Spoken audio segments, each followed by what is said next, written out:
Hey, John. Just wanted to ask you a little bit about Cam Atkinson as a penalty killer. I mean, obviously he has four shorthanded goals this year.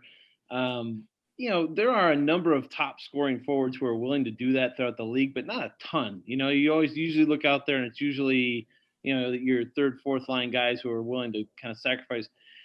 Does that make him any different in your mind, as a scoring forward who's willing to do that? Oh, our philosophy is if we have a chance to go killing penalties, go. I think one of Cam's biggest attributes as a penalty killer is his quickness. Not only with his feet, but he has anticipation skills mentally. He anticipates plays and gives them opportunities like this. Yeah. So, and I don't know if the top forwards in the league how many kill penalties. It may be more than you're thinking about, Hedge, but it's a huge part of his game for us. It can really kind of flip a game or momentum around. We always talk about power play, being a momentum turner, but even if he doesn't score, that can kind of flip momentum if he gets a chance or something, right? Sure, sure. And it puts a power play on its heels. The opposing team's power play. Yeah, he's been good since I've been here. He's been a really big part of that. I like using him a lot on neutral zone face-offs. I like using Jens and Nick in the end zone. Have two centers. Um, but yeah, Cam has done it. Him and Wenny last year were really good together as far as killing, and I'm kind of bouncing them around with different people this year. Yeah, and the last one on that is I think where I was going with my original stuff about top six guys maybe not doing it is I think some coaches maybe don't want to put a guy in a position to take a shot off the foot and break his foot or whatever it is. You know what I mean, like that. But you guys and with Cam, you just don't. You're not concerned about that, obviously. No, no, but I think if you start getting concerned about that, that's when a player gets hurt. When you start trying to protect them from situations like that, I think it comes back and bites you. You get hurt somewhere else. Cam is really good at it. He wants to be part of it, uh, and it keeps him involved in the game. What happens sometimes, Hedge, when those top players, like I fight it with Patty. When we took a couple of penalties the last game, in a space of, I think probably, I don't know, but we took a couple of back-to-backs. I got Patty sitting on the bench. I got Jack sitting on the bench. It knocks them out of the game for a while. So I like using top players, killing penalties if they're able to do it. That's all I got. Thank you. Do we have any other questions for Torts? Mark Scheig? Go ahead, Mark. Thank you, Todd and John. I wanted to ask about Jack this morning. Just I noticed that sometimes you'll put Jens out to do a face-off with Patty and that line, and just how is he adjusting to that role, and just how important is it for him to develop, especially as your kind of de facto top center? Well, if you're going to be a offensive center and you want those icings calls, and when you're facing off in the opposing team's end, we have to win the face-off, and it's a work in progress for Jack. And there are certain times I leave him out there and hope he wins it. If I think he's struggling, just to keep a couple of offensive wingers out there, and I'll use Jens on face-off. So it kind of falls into where he is as far as his progression in face-off.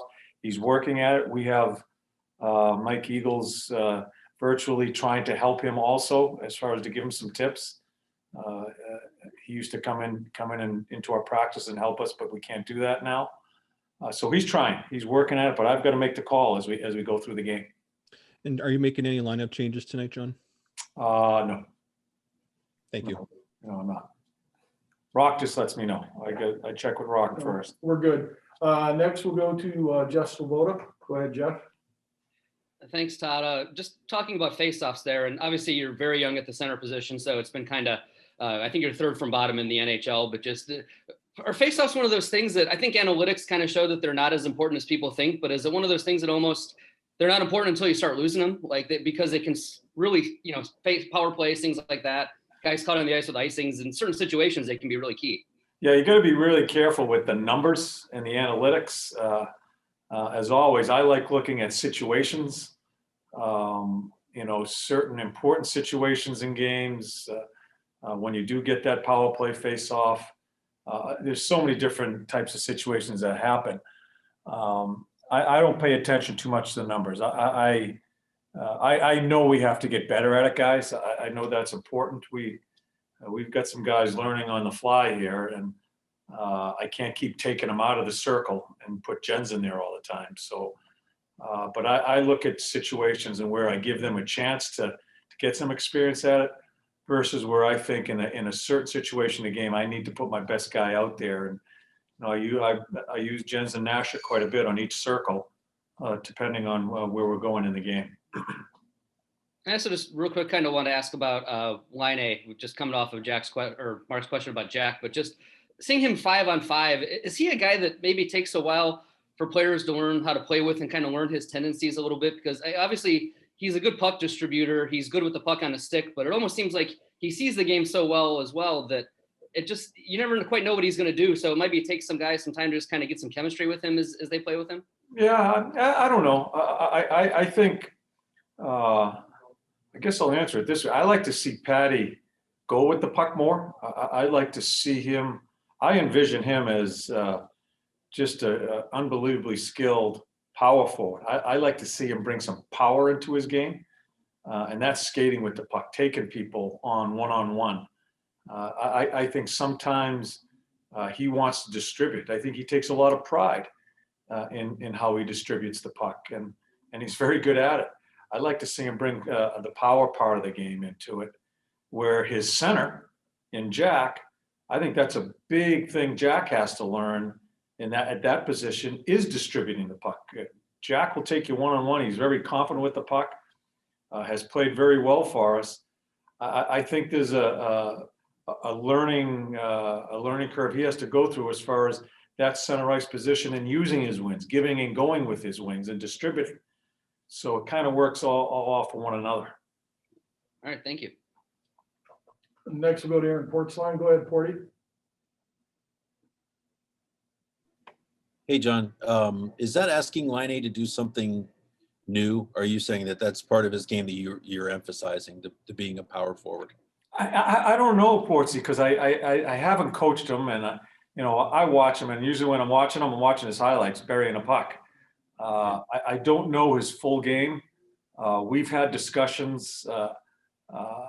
Like he said when he first came here and he scored a couple of goals, he says, that's how I make my paycheck, and I'm pretty good at it. He is pretty good at it, but I think there's another level to his game that he's able to do. I think he has a chance to be just a terrific player. And again, he's still a very young man. I think he has a chance to be one of those guys that not only is a really good player himself, but makes other people around him better. And distributing the puck, carrying the puck, bringing people to him, taking people on, I think is part of the evolution for him as he keeps on growing as a player here. I just think he has a great opportunity and a great skill set and body and strength to be able to do a lot of different things at that forward position. Plays both sides. There's a lot of things that come with him. I think even from afar, we can see there are times where he burns pretty hot, which is something I think you probably respect or at least recognize in him. How important is it from your perspective to know how that can benefit a team, but also how it needs to be corralled? Because sometimes I wonder if maybe that can help the rest of the bench when there's a guy with a super high standard of how things are supposed to go. But I wonder, as a coach, how you see that. Yeah, when you're saying burning hot, as far as how he feels when he comes off the ice and how he feels, yeah, it is. I think he's going to find his way there. I think he wants to be the best he can be. That's what I like about him. I think he knows he can be better each shift. He wants to be the best player. The situations he goes through, and I watch it on the bench, and as I'm getting to know him more and more, he's going to learn. He's going to learn how to handle it. I think sometimes he does get in the way of himself and putting so much pressure on himself, being so hard on himself. I don't think he's hard on his teammates. I think he's always concerned about what he's doing for the team. At least in the short time I've coached him, that's what I see. That's something we watch. I think it's something he's going to learn to navigate through. I think will be a better player for it as far as going through the process. You just don't say, I don't do it anymore. He's going to learn how to handle that and go about it. Again, I think he's just 22, and he's still a very young man in this game. Yeah, I guess what I'm getting at too, some of that's kind of healthy though, isn't it? Yes.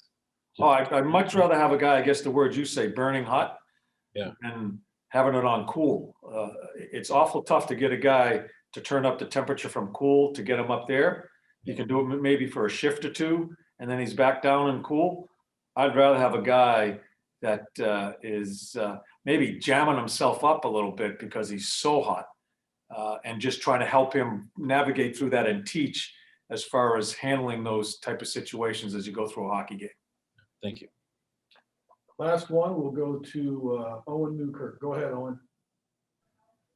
Hi, John. The first time you faced Dallas was a month ago, as I'm sure you're well aware, and just wanted to get your thoughts about what you saw in the Stars in the first two games you faced them and what you saw as you prepared for this game tonight. Yeah, Owen, we do. I don't even remember the game. The one thing I do remember is Pavelski tipping pucks all over the place, and Joe is so good at it. It's a team that puts a lot of shots there, and there was a lot of deflections, a lot of things going on in front of our net. But quite honestly, we'll talk about a couple of things of Dallas, but we're more concerned about how we're hoping to take another step in the right direction in our play, as far as puck plays and poise and all the things that have been struggles for us. So yeah, that's what my thinking is as we enter tonight's game. My one last thought was just that you've had a month now. You fielded a bunch of questions about Patrick Laine today, and just to maybe build on that is you've had a month with he and Jack Roslovic in your team now. That I think they debuted against the Stars in the first game of the two in Columbus. 30 days or so later, how do you feel that the integration to your group has been with those two guys? Yeah, it's been good. It's been good. There's a lot more work to do. Because it happens pretty quickly. There's no training camp and quite honestly, the part of the integration for new guys coming to a team doesn't have at certain times to do with the coaching staff. It has to do with the personnel, the players. And that's where I think in where we're in protocol and not able to go out to dinner, not able to do some team building stuff or things that we'd like to do with team building. It can't happen because you're not allowed to. I think that hurts new players coming to new teams. And I think we have felt the effect of that. I think they're beginning to understand like our coverages as far as defensively. I think they're beginning to understand what we expect out of two young men and what they should be as pros. I think that's a big part of the coaching staff's responsibility is teaching that. So we're on the road. We're doing it every day. But I think what hampers some of the new players coming to teams is that they're not allowed to have any fun together. They're not allowed to do things out of the rink together. Even with like Michael Delzato, I've talked to him. He goes back to his apartment and he reads, because he can't have the boys over for dinner or he can't go to someone else's house for dinner. That's really important for our game to integrate these guys into our team.